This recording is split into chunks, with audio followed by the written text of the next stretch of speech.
Zee 24 तास एक पाऊल पुढे. क्या बात आहे सर.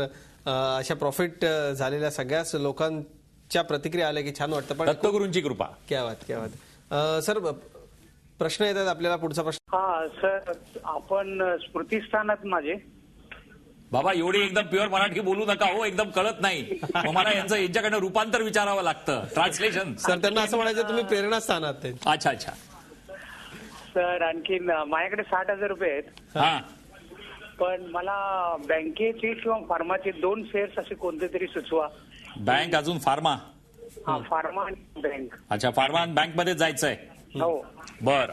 फार्मामध्ये डोळे बंद करून 25,000 रुपयाचे ल्युपिनचे शेअर्स घेऊन घ्या या प्रेझेंट भावामध्ये 800 रुपयामध्ये. काही वाईट नाहीये. 25,000 स्टेट बँक ऑफ इंडिया घ्या. 50,000 रुपये झाले.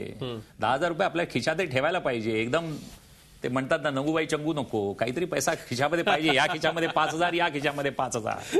क्या बात आहे. पुढचे कॉलर आपल्याला फोन करतायत. सौरभ शिंदे आहेत विक्रोळीहून. सौरभचा फोन आपण घेऊया. सौरभ नमस्कार. थेट प्रश्न विचारा. नमस्कार सर.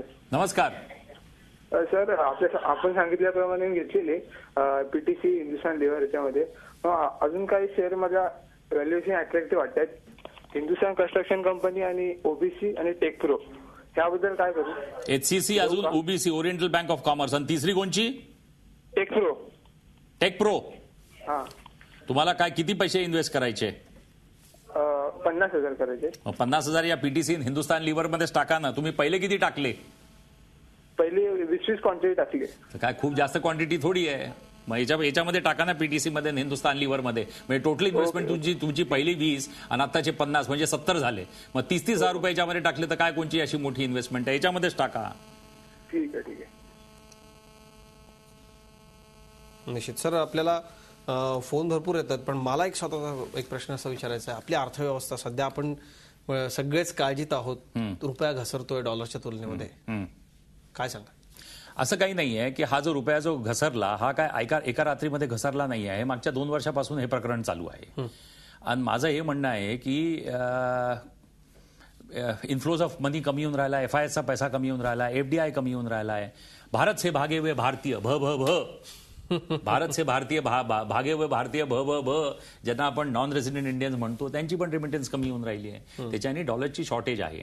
आणि जसं तुम्ही म्हणता की RBI कडे जो फॉरेन एक्सचेंज रिझर्व्ह आहे, अगर तो त्यांनी डॉलर अगर मार्केटमध्ये आणले आणि त्याच्याने तुम्ही आर्टिफिशियली अगर प्राइसिंग केली की 60 वरून तुम्ही हा रुपी आणला, एक खूप कमी दिवसामध्ये तुम्ही बघाल आपले जे भंडार आहे फॉरेन एक्सचेंज रिझर्व्हचे परत सगळे संपून जातील. मग then will be back to square one. जसं मी पहिला शब्द केला, नंगूबाई. तुम्ही मार्केटसाठी जसं नेहमी म्हणता की पडलेलं मार्केट पुन्हा वर जाईल, वर गेलं खाली जातं, तसा ही आपली अर्थव्यवस्था पडत जाणार रुपया सावरेल नक्की? किती दिवस का नाही सावरणार? मी असं म्हटलं, तुम्ही दुसरा त्याचा हेतू नाही बघत. रुपी वीक झाला की तुमचे एक्सपोर्ट्स कॉम्पिटेटिव्ह होतील, एक्सपोर्ट्स वाढतील.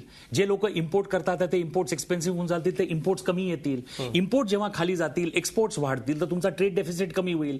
ट्रेड डेफिसिट कमी गेल्याबरोबर एक नवीन इक्विलिब्रियम विल क्रिएट, एक उभरून येईल वरती. And that will determine what the exchange rate of the rupee and dollar is got to be. माझं हे म्हणणं आहे अजित दादा की तुमचं म्हणणं की तो रुपया 45 वर पाहिजे. या 45 वर कोणत्या महापुरुषाने, कोणत्या बुद्धिमान जीवने सांगितलं की रुपी आणि डॉलरचा एक्सचेंज रेट 45 पाहिजे? अजित दादा म्हणतात 50 रुपये, राजेश तांबे म्हणतो 52 रुपीज. हर एक माणसाची आहे. पण who are we to determine? The market forces will determine what is the exchange rate of the rupee and the dollar is going to be. But one must understand this important point की जेव्हा तुमचा रुपया सरकेल तर that is not bad. तुमचा एक तर trade deficit कमी होईल, ज्याच्यावरती तुम्ही आज एवढी गोगो होऊन राहिली आहे. क्योंकि एक्सपोर्ट्स तुमचे वाढतील. Exports will become very competitive. म्हणजे या सगळ्या वातावरणामध्ये देखील काही कुठली हिंमत हारायचं काम नाही. आपल्याकडून निर्यात हम होंगे कामयाब एक दिन अजित दादा. क्या बात. सर पुढचा आपल्याला फोन येतोय. जनार्दन चोपडे आहेत सांगलीहून. आपण त्यांचा फोन घेऊयात. चोपडे साहेब प्रश्न विचारा थेट सरांना. हॅलो. हा बोला. माझ्याकडे मी सिनियर सिटीजन आहे. नमस्कार. कोणते शेअर्स आहे? सिनियर सिटीजन आहे. माझ्याकडे 5 क्यूबचे आहेत. हॅलो. काय सिनियर सिटीजन आहे काय यांच्याकडे? माझ्याकडे हिंदुस्थान लिव्हरच्या 50 आहेत. हिंदुस्थान लिव्हरचे शेअर्स पण. हिंदुस्थान टीव्हीचा आवाज कमी करून थेट प्रश्न विचारा तुम्ही. ठीक आहे. हा ठीक आहे. 1 मिनिट. हिंदुस्थान लिव्हरचे त्यांच्याकडे शेअर आहे. चोपडे साहेब साताऱ्याला राहतात ना? सांगलीला राहतात. ते ज्येष्ठ नागरिक आहेत आणि त्यांच्याकडे ज्येष्ठ नागरिक म्हणजे सिनियर सिटीजन 60च्या प्लस मध्ये.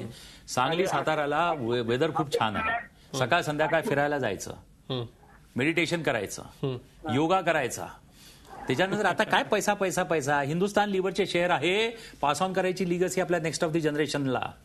आणि चोपडे साहेबांना हेच मेंटेन गुड हेल्थ, चांगली हेल्थ मेंटेन करा. आणि ही जी लिगसी आहे हिंदुस्तान लिव्हरची, होल्ड करा, pass it on to the next of the generation. क्या बात आहे. मुरलीधर निकाळजे बोलतायत.